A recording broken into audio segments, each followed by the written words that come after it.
कार्यक्रम के पुण्यार्जक हैं श्री सुदर्शन जैन, आशा जैन, गौरव जैन, दिव्यांगी जैन, सुमित जैन, हेतव जैन, शिवाजी नगर, गुरुग्राम। महाराज श्री नमोस्तु नमोस्तु नमोस्तु। महाराज श्री, मेरे दिमाग में बहुत दिनों से एक बात घूमती है कि हम किसी आदमी को जब मिलते हैं उससे हमारा परिचय होता है या नहीं होता है, उससे हमारी केमिस्ट्री बहुत अच्छी मिल जाती है। और कुछ आदमी ऐसे होते हैं कि जिनसे हम मिलते हैं उनसे केमिस्ट्री बिल्कुल ही नहीं मिलती और आगे भी पूरी ज़िंदगी नहीं मिल पाती। क्या कारण है? मैं आज के माध्यम से हम लोग प्रतिदिन अपनी जिज्ञासाओं को सुनकर के उसका जब समाधान सुनते हैं तो आपकी जिज्ञासा हजारों लोगों की समस्या का समाधान बन जाती है। उसी क्रम में हमारे गगन बिहार से श्रीमान दिनेश चंद जी ने अपना प्रश्न पूछा है कि महाराज जी, कभी कभी ऐसा होता है जिनसे हमारी कोई पहचान नहीं, जिनसे कोई हमारा संबंध नहीं, पर जब उनसे हम मिलते हैं तो हमारी बहुत अच्छी बात बनती है, केमिस्ट्री सही बैठती है। पर कभी कभी जिनसे हम परिचित भी हैं और उनके हम यदि चाहें तो उनके साथ बैठ कर के कुछ केमिस्ट्री बने तो उनके साथ बात बिगड़ जाती है और कभी भी फिर ऐसा होता है कि बात बनने का नाम नहीं लेती है। क्या कारण है? तो अपन देखेंगे कि राग और द्वेष, ये दो चीज़ें अनादिकाल से हमारे साथ साथ चलती हैं। और ये जितने भी संसार में लोग हैं, चाहे वो हिंदू के रूप में हो, चाहे वो मुस्लिम के रूप में हो, चाहे वो सिख के रूप में हो, चाहे वो ईसाई के रूप में हो, चाहे वो जाट गुजर हों, चाहे वो शर्मा वर्मा हो, चाहे वो जैन हो, ये सभी आज कर्म के अनुसार अलग अलग धर्मों में हैं। पर कभी ना कभी किसी ना किसी जन्म में हम सब एक दूसरे से जुड़े हुए हैं, किसी से राग के रूप में, किसी से द्वेष के रूप में। और जब कभी किसी ना किसी जन्मों का हमारा उनसे कोई ना कोई संबंध रहा है, और जब कभी अपन देखें तो अपन देखेंगे कभी कोई, अब जैसे आज की डेट में कोई हमारी पत्नी है, आज की डेट में कोई हमारा पति है, तो आज है, पर वही पत्नी जिसको आज आप पत्नी कह रहे हो, ये आज स्त्री के रूप में है, पर ये किसी ना किसी भाव में हमारे साथ हो सकता है, पुरुष पर्याय में, कभी किसी के कैसे भी किसी ना किसी रूप में इनसे हमारा संबंध जुड़ा हुआ है पहले का। और पहले का जो संबंध जुड़ा हुआ है तो इसी कारण से राग और द्वेष के वशीभूत हम एक दूसरे के नज़दीक आ जाते हैं, और फिर हम क्या करते हैं, अपने हमें याद नहीं है ना, हम कहते हैं कुछ, पर वो ऐसा जोड़ बिठाया जाता है कि आप अपना बदला निकाल लो, आपको मौका दिया है। तो वो इसीलिए अपन देखते हैं कभी कभी हो सकता है घर में बेटा पैदा हुआ, अब आप तो खुशी मनाते हो, बेटा हुआ बेटा हुआ बेटा हुआ, पर वो बेटा तुम्हें खून के आंसू डाल देता है ना। आपके यहाँ बेटी हुई और आप कहते हमारी बेटी हुई, लक्ष्मी आई लक्ष्मी आई लक्ष्मी आई, पर अपन देखें कई बार भाई लक्ष्मी आपको समाज में शर्मसार कर देती है ना। तो ऐसे जितने भी ये रिश्ते हैं, तो अलग से कोई नहीं आता, शत्रुता कोई नहीं हमारी, पर फिर भी जो पिछले जन्मों के आधार पर वो हमसे अपना अपना बदला टिट फॉर टैट वाला निकालते हैं ना। तो इसलिए ये ध्यान रखें, ये हमारे ही पिछले कर्म हैं जो हमको एक दूसरे से कभी राग के वशीभूत मिला देते हैं और कभी द्वेष के प्रति हमें क्या संवाद खड़ा कर देते हैं। तो ध्यान रखें और देखते रहें आखिर ऐसा क्यों। महाराज जी, वेदी में चारों तरफ को परिक्रमा होनी जरूरी है या नहीं? श्रीमान प्रेमचंद जी जैन, चंद्रलोक जैन मंदिर से, उन्होंने अपनी जिज्ञासा रखी है कि महाराज श्री, मंदिर जी में जो वेदी होती है तो वेदी की परिक्रमा जरूरी होना चाहिए कि नहीं होना चाहिए? तो अपन देखेंगे कि वेदी की परिक्रमा मंदिर में होना चाहिए, क्योंकि परिक्रमा जब हम मंदिर में भगवान की लगाते हैं तो वह भगवान की वेदी समो शरण का प्रतीक होती है। और समूह शरण में भगवान जी चतुर्मुखी होते हैं, चारों दिशाओं से दिखते हैं। तो हम क्या करते हैं, परिक्रमा लगा करके चारों ओर से पुण्य लूटते हैं, फल लेते हैं। जैसे लड्डू होता है, लड्डू को कहीं भी किसी भी एंगल से अपन चखें तो मिठास होती है। तो ऐसे ही जब हम परिक्रमा लगाते हैं तो परिक्रमा लगाने से हम चारों तरफ से जो बरगड़ाएँ निकल रही हैं भगवान की, उन बरगड़ाओं को क्या करते हैं, खींचते हैं अपनी ओर, जिससे हमारी आत्मा शुद्ध हो। तो परिक्रमा लगाने से भाव विशुद्धि हो जाती है और बड़ा अच्छा लगता है कि हमने परिक्रमा लगा करके भगवान के चारों तरफ से क्या किया है ना, भगवान की जो ऊर्जा है उसको ग्रहण किया है। तो इसलिए वेदी की परिक्रमा होना चाहिए ना। पर अपन देखें कई मंदिरों में जगह के अनुसार एक वेदी की परिक्रमा होती है और 2 वेदी जो हैं वो दीवार की तरफ होती हैं। उसे कहा जाता है गजमुखी। गजमुखी गजमुखी क्यों कहते हैं? गज यानी जैसे गज कहते हैं हाथी को। तो जैसे हाथी की जो सूंड होती है वो आगे होती है, 2 पीछे कान होते हैं। तो कहा जाता है कि जो एक वेदी है जो बीचों बीच है मध्य में, तो उसकी परिक्रमा होती है। और बाकी जो 2 वेदी होती हैं कोने में दीवार के, वो दीवार से लगी होती हैं। तो वो कहा गया हाथी के कान का प्रतीक हैं वो 2 वेदियाँ, और एक वेदी गज का मुख है, थोड़े गजमुखी हो गए वो। तो उस प्रकार से ऐसा वर्णन ग्रंथों में मिलता है। मगर वेदी की परिक्रमा यदि है तो अच्छी बात होना चाहिए। ये तो 3 वेदी हैं जहाँ पर ऐसा हो सकता है, पर अगर कहीं एक ही वेदी है और परिक्रमा नहीं है तो वो जरूर मतलब थोड़ा सा है ना। कई बार कई महाराज लोग वेदी परिक्रमा नहीं है तो मंदिर की वेदी फिर से बनवा देते हैं, कहते वेदी बनाओ फिर से बनाओ पर परिक्रमा लगाओ। तो परिक्रमा होना चाहिए, तो इसलिए परिक्रमा होना जरूरी है। तो ध्यान रखें और देखते रहें आखिर ऐसा क्यों। नमोस्तु महाराज जी, नमोस्तु महाराज जी, नमोस्तु महाराज जी। महाराज जी मेरी जिज्ञासा है कि कोई व्यक्ति बहुत धार्मिक है और पूरा धर्म कर्म करता है, लेकिन कभी कभी कुछ ऐसे क्षण आते हैं कि वो धर्म नहीं कर पाता है, तो वो किस कर्म का उदय हो जाता है महाराज जी जिससे वो ये समस्या आती है, और ऐसे वक्त उसको क्या करना चाहिए? श्रीमान अनंत जी जैन नोएडा आगरा से, उन्होंने अपनी जिज्ञासा यहाँ रखी है कि महाराज श्री कभी कभी ऐसा होता है कि हम लोग धर्म करना है तो बहुत मन लगता है और अच्छे से खूब धर्म करते हैं, पर कभी कभी ऐसा होता है कि मन ना मन कैसा होता है, फिर किसी चीज़ मन नहीं लगता है ना। जो ही काम हम कल अच्छे से कर रहे थे आज मन नहीं लग रहा है। तो अपन देखेंगे कि ये भाव परिवर्तन लगातार चलता रहता है और भावों का जैसे नेटवर्क है ना, आता है जाता है, आता है जाता है।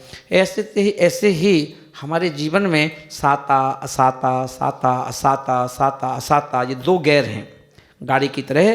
जैसे गाड़ी में अपन देखते हैं ना कि परिस्थिति, बाहर की परिस्थिति को देख के हम गेयर चेंज करते हैं, पर अब यहाँ कोई गाड़ी तो है नहीं, पर यहाँ पर उल्टा चलता है। यहाँ प्रेजेंट में देखते हैं तब गियर चेंज करते हैं, और यहाँ पर जो हमारे गियर चेंज होते हैं ये पिछले कर्मों के आधार पर होते हैं, है ना। तो उस अनुसार हमारे अंदर क्या होता है कि हमारे सोचने की, विचारने की और करने की जो शक्ति से है वह कभी क्षीण हो जाती है, कभी उदय में आ जाती है, कभी क्षयपसम हो जाता है। तो क्षयपसम होता है तो हमारा बड़ा मन लगता है, और कभी कभी हर का कर्म का उदय आता है तो क्या होता है कि हम सब चीज़ छोड़ देते हैं, है ना। तो इसलिए हमें क्या करना चाहिए, अपने मन ना लगे तब भी मन लगाओ, क्योंकि वही तुम्हारी परीक्षा है। कहते हैं ना अनुकूलता और प्रतिकूलता। अनुकूलता में तो हर कोई अच्छे काम करता है, पर ज्ञानी कौन है, विवेकी कौन है, जो प्रतिकूल स्थिति में भी करे, है ना। जितना बने उतना करे, पर करे, छूटना नहीं चाहिए, है ना। तो इसलिए हम उस पर विजय प्राप्त कर लेंगे। कर्म तो अपना काम करेगा, कर्म तो अपना काम करेगा, कर्म तो उदय में आएगा तो वो आपको क्या करके छेड़ेगा, वो आपको छेड़ेगा, पर वो छेड़े पर हमें छेड़ना नहीं है। वो हमें क्या करना है, छेड़ना नहीं है। क्योंकि अपन देखें एक राजा सैनिक जो अभी अपन देखेंगे तीर्थंकर बनेंगे, प्रथम तीर्थंकर, उनके जीवन की एक कहानी छोटी सी आती है कि उनसे कहा गया कि खाना खाओ, और खाना खाते समय उनके ऊपर कुत्ते छोड़ दिए गए, शिकारी कुत्ते छोड़ दिए गए। तो उन्होंने क्या किया, अब जो और लोग बैठे थे सब भाग गए कुत्ते को देख करके, बहुत खतरनाक कुत्ते थे, पर वो नहीं भगे। उन्होंने क्या किया, वो एक खुद खाते थे, कुछ कुछ कत्तों डाल देते थे, कुछ भी खाते थे और कुछ कत्तों डाल देते थे। तो उससे क्या हुआ, कुत्ते भी नहीं भौंक रहे थे, वो अपने खाने में लग गए, वो अपना खाते रहे, है ना। जैसे देखा कि वो अब वो फिर उनका खा चुके हैं, फिर वो देख रहे हैं तो फिर थोड़ा डाल दिया, फिर हमने खा लिया, और ऐसे खा के उनका पेट भर गया, कुत्ते भी शांत रहे। तो ऐसे ही अपन देखेंगे कि हमारे सामने भी कर्म के कुत्ते कभी कभी आ जाते हैं, पर हमें उनसे विचलित नहीं होना है, घबराना नहीं है। हमें क्या करना है, उनके रहते हुए भी अपना काम करते रहो, काम करते रहो। तो आप क्या करेंगे, वो काल भी निकल गया, वो समय भी निकल गया और आपकी जीत हो गई, है ना। क्योंकि वो तो तुम्हें विचलित करने आए, आप विचलित हो जाओगे, काम को खत्म हो जाएगा आपका। इसलिए हमें साता असाता दोनों परिस्थितियों में रहना, जीना सीख लेना चाहिए, तो हम जिंदगी पर विजय प्राप्त कर लेते हैं। तो देखते रहिए आखिर ऐसा क्यों। महाराज जी, मेरी जिज्ञासा ये है कि जब दो श्रावक गण दिगंबर जैन मुनि के पास दर्शन करने आते हैं, तो कुछ लोग तो क्वेश्चन पूछ के कि मेरे को महाराज जी कोई मंत्र बता दीजिए, कुछ लोग उसी की ही आलोचना ही करते हैं कि दिगंबर मुनि ऐसा क्यों बताते हैं, तो महाराज जी ऐसा क्यों? श्रीमती रेणु देवी, जो कि चंद्रलोक सहादरा दिल्ली से, और उन्होंने अपनी जिज्ञासा रखी है कि अपन देखें कि हमारे पास मान लो गुरु हैं, और गुरु हैं तो अपन देखें जीवन में गुरु क्यों बनाए जाते हैं। जीवन में गुरु इसलिए बनाए जाते हैं कि कहते हैं ना कि जिसका कोई नहीं उसका तो खुदा है यारो, गीत सुना था अपन, नहीं पता। तो अपन देखें गुरु क्यों बनाए जाते हैं। गुरु ना तो तुम्हारी बारात में आएंगे, ना गुरु तुम्हारी शादी में आएंगे, ना गुरु को तुम्हारे ना कोई भी चीज़ से मतलब नहीं है। सब गुरु क्यों होते हैं, गुरु का मतलब ये है कि जिनके पास हम जा कर के अपनी सारी उलझनें जो हैं वो गुरु के चरणों में उड़ेल देते हैं, और अपने आप को जो हमारा इनबॉक्स है उसे हम खाली कर लेते हैं। और खाली कर करके खाली जब कर लेते हैं तो हम दिमाग से फ्री हो जाते हैं, फिर हम अपना आगे की जो क्रियाएं हमारी काम हैं उनको करने में लग जाते हैं। अब अपन ये देखेंगे कि हमारे लिए जीवन में गुरु एक चाहिए, इसलिए चाहिए वो दिशा निर्देश देता है, गाइडलाइंस देता है आपको, कैसे चलें, कैसे खाओ, कैसे पियो, कैसे बोलो, कैसे चलो, ये सारी चीज़ें कौन बताता है, हमें गुरु बताते हैं। तो बताते हैं क्योंकि आप उन पर उपकार करते हो गुरु के ऊपर, कि जब आप चौका लगाते हो, आहार देते हो, ये आप गुरु के ऊपर उपकार करते हो। तो इसलिए गुरु क्या करते हैं, उस उपकार के बदले में वो ये चाहते हैं कि तुम आज श्रावक हो, आगे चल के तुम भी अगर लेडीज हो तो आपकी स्त्री प्रिया का छेदन हो और आपका भी कल्याण हो, जेंट्स हो तो आप भी कभी आगे चलकर बोधि समाधि को प्राप्त करो। तो इसलिए अपन देखें कि वो संसार मार्ग में रहते हुए आपको क्या करते हैं, जब कभी कोई देखा कोई भक्त परेशान है तो उसको क्या करते हैं, आशीर्वाद देते हैं। तो गुरु क्या करते हैं कि समय पर आपको इसे बता देते हैं ना, बाकी गुरु को क्या करना है। तो इसलिए अपन देखेंगे गुरु चाहते हैं कि तुम भटक मत जाना, जैसे तैसे हमें ये मनुष्य पर्याय मिली, जैसे तैसे हमें ये जैन कुल मिला, कहीं हमारे ये बच्चे भटक ना जाएं। तो क्या करते हैं, कोशिश करते हैं कि तुम्हें एन कैन प्रकार ने जोड़ के रखते हैं कि जिससे तुम्हारा भविष्य ना बिगड़ जाए। तो इसलिए गुरु का ये उपकार होता है। पर अब देखें कि ऐसा फरामोश कहते हैं दुनिया होती है ना, अब उनको ज्ञान नहीं होता है, अज्ञानता में वो क्या करते हैं, उन्हें लगता है कि अरे यार सब क्या है, बेकार है। आचार्य विमल सागर जी महाराज सबका उपकार कर देते थे, तो सब उनको क्या करते थे, लेते भी उन्हीं से थे, मंत्र लेते थे और फिर उनके बारे में बुराई भी करते थे, अरे क्या ये मंत्र बांट लेते हैं। तो ये तो दुनिया है, ऐसे कोई दिक्कत नहीं। तो इसलिए ये उनका कर्म का उदय है और अज्ञानता है, इससे सब बोलते हैं, इसे हमें ध्यान देना नहीं चाहिए। और देखते रहें आखिर ऐसा क्यों। नमस्ते महाराज जी। महाराज जी, मेरा ये प्रश्न है कि हमें इंसान का जब भी जन्म होता है अपने कर्मों के हिसाब से होता है, और माँ बाप हमें और ये बच्चे अपने कर्मों के हिसाब से मिलते हैं, पूर्व जन्म के हिसाब से।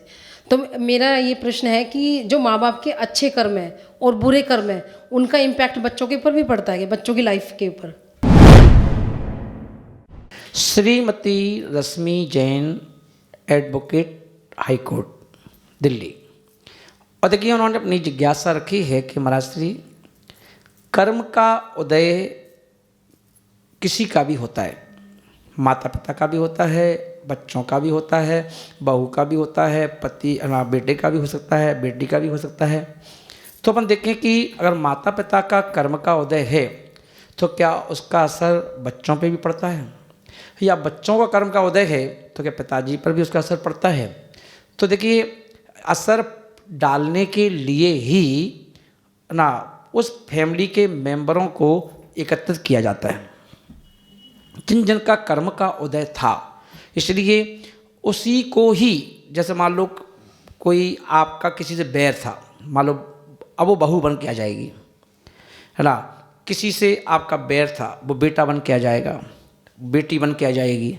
तो ज़रूरी नहीं है कि जो बेटी बन के आई है तो वो आपकी हितैषी है, या बेटा बन के जो आया है वो आपका हितैषी है, या आपकी जो बीवी बन के आई है वो हितैषी है, या जो आपका पति बन के आया है वो आपका हितैषी है। ज़रूरी नहीं है। कोई भी व्यक्ति आपका अपना हो करके ही आपसे बदला ले सकता है। जैसे अपन कहते हैं ना, आप तो वकील हैं, तो अपन देखते हैं कि जब भी कोई क्राइम होता है तो निकलता अपना कोई व्यक्ति है, मिलने वाला ही निकलता है। तो ऐसे ही अपन देखें कि हमारे पतन में कहते हैं ना, व्यक्ति की हार दुश्मन से नहीं होती है, व्यक्ति हारता है तो अपने लोगों से हारता है ना। तो यही कारण है। तो इसलिए अपन देखेंगे कि असर होता इसलिए ही है कि वो कॉन्टेक्ट जिन जिन के पुराने संबंध थे, पुराने है ना मसले थे, इसलिए उनको एक परिवार में इकट्ठा कर दिया गया कि अब बेटा भुगतो, तुम इनके निमित्त से, तुम इनके निमित्त से करते रहो। अभी अपन देखें ना, 2-3 साल पहले एक 12 साल की लड़की में बेंगलोर में सिर्फ नेट मना करने के लिए पिताजी ने कहा नेट मत चलाओ बेटा, रात को बहुत हो गई, बंद कर दो, है ना, थोड़ा डांट दिया होगा। सुसाइड नहीं के लिए उसने अपने अपने पिताजी को ही मार डाला। हाँ, पिताजी को मार डाला, बेटी ने मार डाला, पिताजी सो गए, उसको मार डाला। तो अब कितने साल की? 12 साल की लड़की। अब बताओ, क्या पिताजी ने कभी सपने में सोचा होगा कि मेरी बेटी ही मुझे मारेगी? या उसकी माँ ने सोचा होगा कि मैं विधवा बनूंगी तो बनाने वाला कौन? मेरी बेटी होगी। तो ये कर्म के उदय हैं। तो कर्म के उदय से सब जीवों को एकत्रित कर दिया जाता है कि अब आप भुगतो, है ना।